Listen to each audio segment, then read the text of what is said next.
April 28, 1945. A damp earth position carved into a pine forest 10 kilometers southwest of Berlin. The air is cold, thick with the metallic tang of cordite and wet soil. For Anneliese Schmidt, a 21-year-old Luftwaffenhelferin, this is the sound of the world ending. Not in a single glorious detonation, as the newsreels promised, but in a relentless, grinding rhythm. A Soviet steel drum beaten day and night, growing steadily louder. The concussion of the distant artillery is no longer just a sound, it's a physical presence, a tremor that travels through the soles of her boots and into the marrow of her bones. Her post is Flak Battery 7, 4 massive 88mm guns, titans of steel and grease, squat in their earthen pits like angry gods. Anneliese's job is with the Kommandogerät 40, the intricate analog computer that calculates firing solutions. Her fingers, stained with ink and grime, move with practiced efficiency over the dials and cranks. But there are no Allied bombers today. The sky is a uniform, unforgiving gray. The guns are depressed to near zero elevation, their long barrels aimed not at the heavens, but at the dark line of trees to the east. They have become anti-tank weapons, a last desperate line of defense. You can smell the fear. It's a sour blend of sweat, cheap tobacco, and the ever-present scent of pine needles crushed underfoot. The soldiers around her are a mix of grizzled veterans from the African campaign and boys who should be in school, their faces still soft with youth, but their eyes aged by a decade of terror. One of them, a boy named Karl with a wisp of a mustache, nervously field strips his Karabiner 98K for the 10th time in an hour. The metallic click-clack of the bolt is a frantic counterpoint to the rumble of the guns. Anneliese tries to shut it out. She focuses on the picture tucked inside her tunic, a black and white photograph of a young man in the uniform of a panzer grenadier, Klaus, her Klaus. His smile is confident, his gaze fixed on a future she still desperately wants to believe in. They were to be married in July, after the final victory. They had a spot picked out for an apartment in Dresden, a city she has been told is the most beautiful in the world. She pictures the curtains she would choose, the Sunday walks along the Elbe. This vision, this meticulously constructed future, is her armor against the encroaching chaos. It is the only thing that is real. The war is a temporary, terrible storm that must be weathered before that life can begin.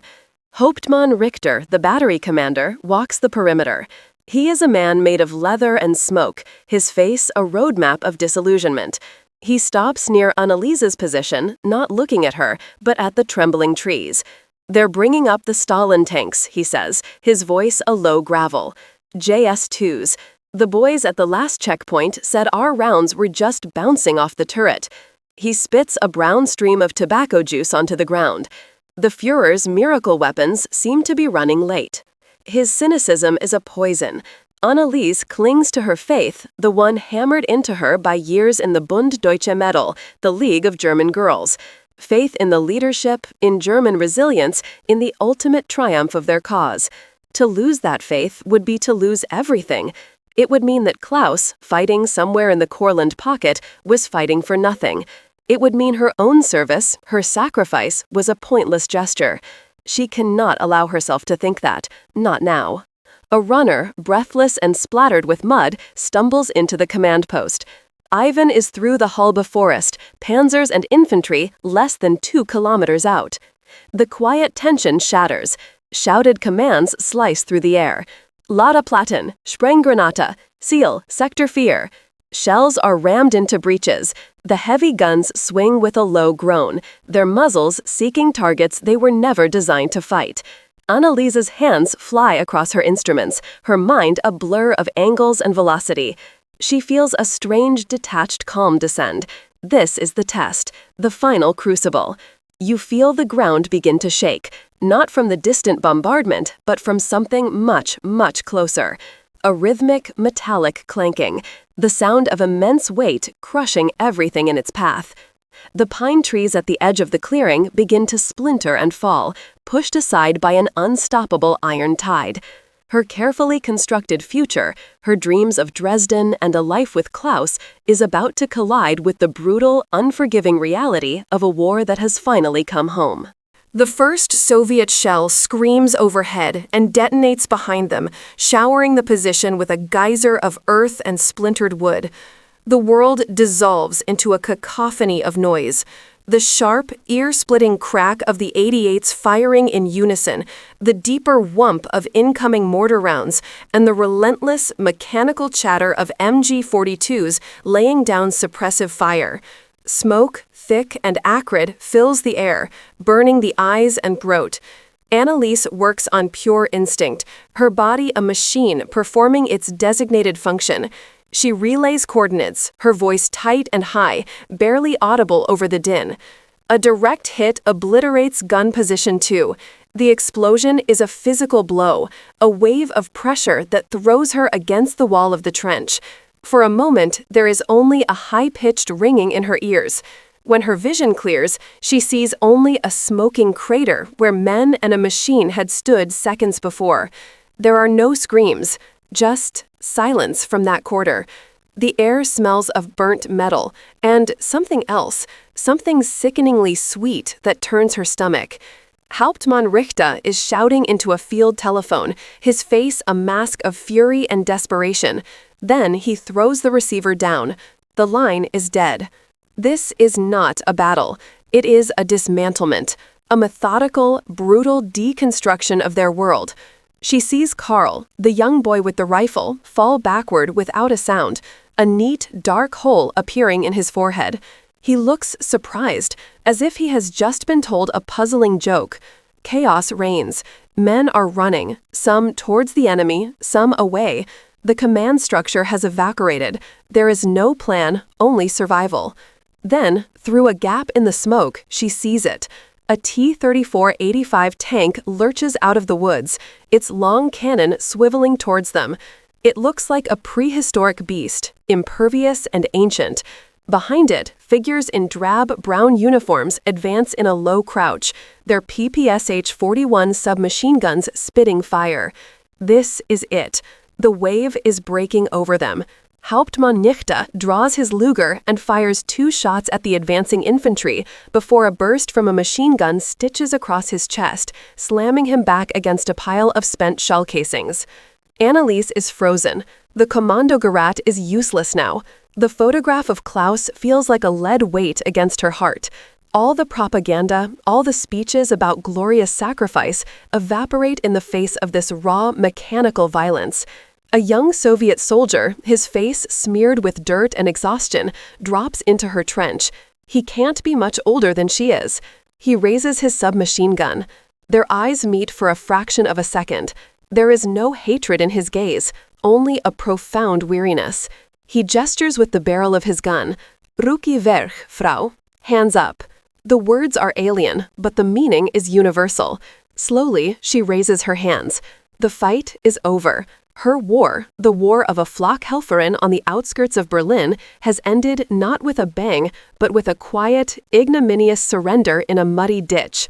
She is pulled to her feet and shoved into a growing crowd of defeated Germans. Soldiers, Volkssturm militia in their pathetic armbands, and a few other female auxiliaries. Their faces are blank with shock. They are no longer soldiers of the Reich. They are prisoners. The march begins. They are prodded east, away from the fires of Berlin. The sounds of battle fade behind them, replaced by the shuffling of hundreds of boots and the low, guttural commands of their guards. They pass through a ruined village where Russian women stand in the doorways of their shattered homes, their faces hard and unforgiving. They don't cheer, they just watch, their silent condemnation more terrifying than any shout. Anneliese feels their eyes on her, stripping away her uniform, her identity, her humanity. She is not Anneliese Schmidt anymore. She is a symbol of the enemy that brought this ruin upon them. You feel the slow, creeping dread of absolute powerlessness. Every step takes you further from everything you have ever known. The future she had so carefully guarded in her mind, the apartment, the walks along the river, Klaus's smile, begins to feel like a child's fairy tale. A foolish, impossible dream. The reality is this muddy road, this endless column of ghosts, and the cold, indifferent sky above. After hours of walking, they are herded towards a makeshift camp, a field enclosed by hastily erected barbed wire and watchtowers. As she is pushed through the gate, the heavy wooden bar slams shut behind her. The sound is utterly final. It is the sound of a door closing on her entire world. The air inside the wire is different. It is a dead air, heavy with the smells of confinement. Unwashed bodies, dysentery, thin cabbage soup, and the damp, cloying odor of mud that never dries. The camp is a chaotic sea of gray and brown figures, a swirling mass of defeated humanity crammed into hastily constructed wooden barracks. This is Stalag 3A at Luckenwalde, a camp already overflowing with prisoners from every front, now flooded with the final debris of the collapsing Reich. Anneliese is processed with a brutal, impersonal efficiency. A stern-faced female Soviet officer sits at a rickety table. Anneliese's Zultbuch, her military paybook, is tossed onto a pile. Her few personal possessions, a handkerchief embroidered by her mother, a small book of poetry, and the precious photograph of Klaus, are swept into a burlap sack. She tries to protest, reaching for the photo, but a guard shoves her back. Niet. The word is a wall. Her connection to her past, to her identity, is severed in a single, callous gesture. They are stripped of their uniforms, the familiar field gray wool that gave them a role, a purpose. In its place, they are given rough, shapeless fatigues, some still bearing the marks of their previous owners. She is no longer Oberhelferin Schmidt. She is a number, shouted at morning and evening roll calls, an anonymous figure in a sea of thousands. This is the first and most profound loss, the loss of self. You are no longer who you were. You are simply a prisoner, a unit to be counted and fed just enough to be kept alive. She is assigned to Barrack 12, a long, low building packed with women. There are nurses, communication specialists, administrative staff from Berlin, and other Flakhelferinnen like herself. The atmosphere is a toxic brew of fear, resentment, and a slowly creeping despair. In the first few days, a defiant spirit lingers. They speak of miracle weapons, of a final counterattack, of the Americans and British turning on the Soviets. They whisper the old slogans, clinging to the wreckage of their ideology. Anneliese finds a small circle. There is Elke, a former Red Cross nurse in her late 30s, her face etched with a pragmatism that borders on cynicism. Hope is a ration we can't afford, Elke tells her, mending a tear in her trousers with a crude needle. And there is Greta, a zealous BDM leader barely 19, her eyes still burning with a fanatic's light. The Führer is testing us, Greta insists, her voice a low hiss. This is the final trial of our loyalty. We must not fail him. Anneliese exists in the desolate space between Elke's realism and Greta's delusion. At night, lying on a hard wooden bunk, listening to the symphony of coughing and quiet weeping that fills the darkness, her mind escapes the wire. It flees to the imagined apartment in Dresden. She populates it with details: the weight of the silver cutlery they would have inherited from Klaus's grandmother, the scent of the apple strudel she would bake on Sundays, the sound of his laughter echoing in the hall. She clings to these images with a ferocious intensity. They are the only thing the Soviets can't take from her. But the reality of the camp grinds away at this mental fortress, day by day. The routine is a soul-crushing monotony. The pre-dawn appel, standing for hours in the cold mud as guards recount them. The meager rations, a slice of black bread, a ladle of watery soup with a few flecks of potato. The endless, empty hours spent sitting, waiting, staring at the barbed wire. The wire becomes the horizon, the beginning and end of their world. Beyond it lies a life that feels increasingly unreal. She begins to see the cracks in her own certainty. The guards don't look like the subhuman beasts from the propaganda posters. They look like boys from farms, their faces tired and their own futures uncertain. They treat the prisoners not with ideological hatred, but with a weary indifference that is almost worse. The German prisoners are no longer a threat.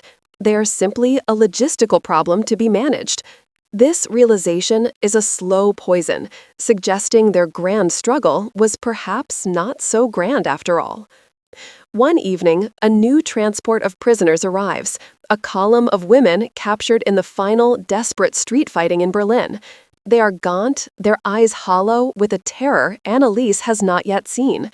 They huddle together in the barracks, and as darkness falls, they begin to talk. They speak in hushed, fragmented whispers, their words painting a picture of an apocalypse.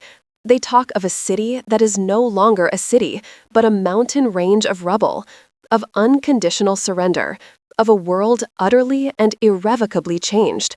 The whispers spread through the barrack like a disease, infecting even the most hopeful. Anneliese listens, a cold knot of dread tightening in her stomach. The future she has been clinging to, the one just beyond the wire, might not be there at all. The rumors solidify into a chilling certainty in the second week of May. There is no formal announcement from the camp authorities. There is no need. The change is in the air, in the posture of the guards. Their vigilance relaxes, replaced by a kind of bored occupation. The war is over. One of the Soviet guards, a man named Dmitri, who sometimes trades cigarettes for watches, confirms it to Elke. Berlin kaputt, Hitler kaputt, Vse kaputt. Everything is finished. The news lands in Barrack 12 not with a crash, but with a deep, unsettling silence. For the Allied POWs in other parts of the camp, this news is deliverance. For the German women, it is a death sentence for the world they knew. There is no relief, only a vast, terrifying emptiness. The entire purpose of their sacrifice, the foundation of their lives for the past 12 years, has been declared a catastrophic failure. Greta, the young BDM zealot, refuses to believe it. It's a trick, she hisses, her face pale. Enemy propaganda to break our spirit. But her voice lacks conviction. She spends her days staring at the wire, her lips moving in a silent recitation of slogans that now sound like incantations to a dead god. A few days later, Anneliese finds her weeping uncontrollably behind the latrines, her body racked with dry, heaving sobs.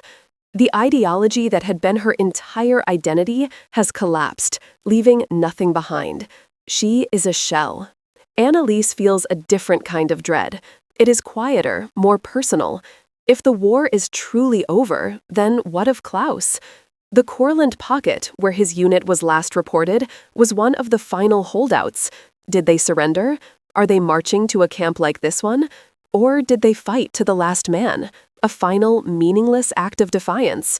The uncertainty is a physical torture, a constant, gnawing anxiety that leaves no room for anything else. The future she had meticulously planned now hinges on a single, terrifying question. Is he alive? Life in the camp becomes a purgatory of waiting. With the end of hostilities, a fragile, bureaucratic connection to the outside world is established. The International Red Cross is granted limited access. Lists of names are compiled. Hope, that most dangerous of rations, begins to circulate again. But it is a weak, anemic thing. The women talk of home, but the word itself has become an abstraction. What is home? Is it a building? A street? A city? The new arrivals from Berlin and other eastern cities have made it clear that the physical structures are likely gone. Anneliese's thoughts turn to Dresden. She has not heard from her parents or her younger sister Lenny since a letter in early February. The letter was full of mundane news about mending clothes and the price of vegetables, a portrait of a life still clinging to normalcy. She writes a letter, her hand shaking as she forms the words on the flimsy Red Cross form.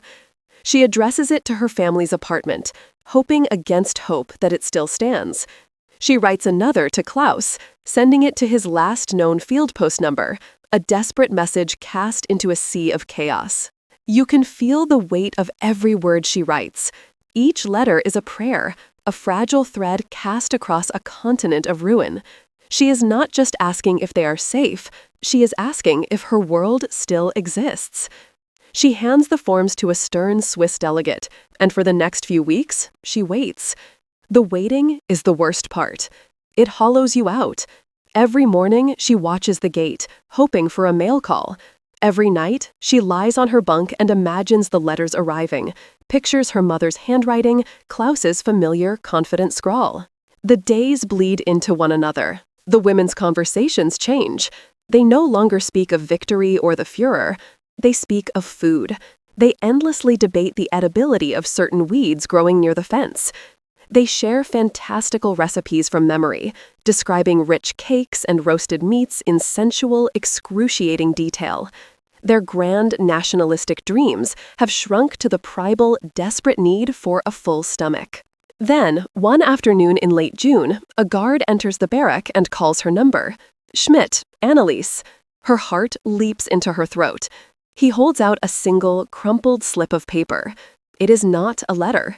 It is a small, official-looking form from a tracing bureau. It is a reply to her inquiry about her family's address in Dresden. Her hands tremble so badly she can barely read the type. It is not a personal message. It is a cold, bureaucratic statement.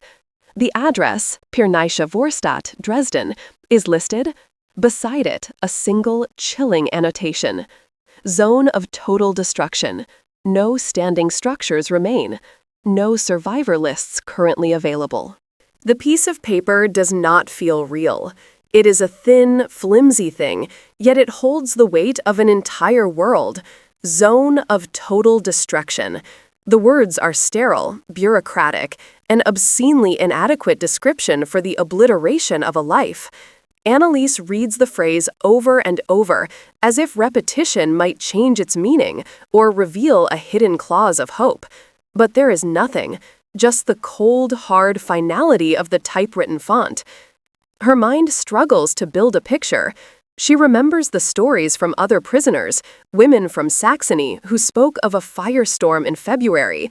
They had described a sky turned red, of asphalt melting in the streets, of people incinerated in their cellars. At the time, she had dismissed it as exaggerated atrocity propaganda. Now, the stories return with the force of a physical blow.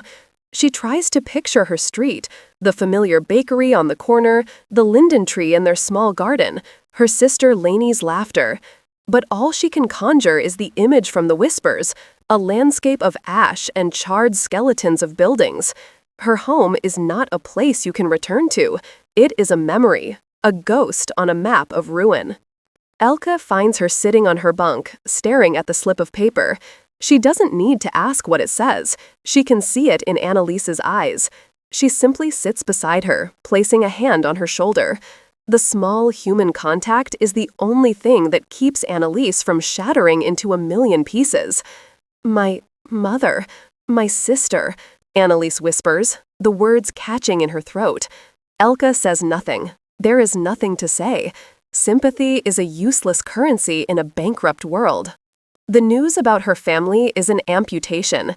The uncertainty about Klaus becomes a festering, gangrenous wound. For weeks, she hears nothing in response to her second letter. Then, one day, she speaks to a newly arrived prisoner, a Wehrmacht paymaster, who was captured with the remnants of Army Group Courland. Anneliese gives him Klaus's name, his unit, Panzer Grenadier Regiment 64. The man's face is gray with fatigue, but his memory for units and names is sharp. He nods slowly. Regiment 64, yes. They were part of the final breakout attempt near Tukums, a meat grinder.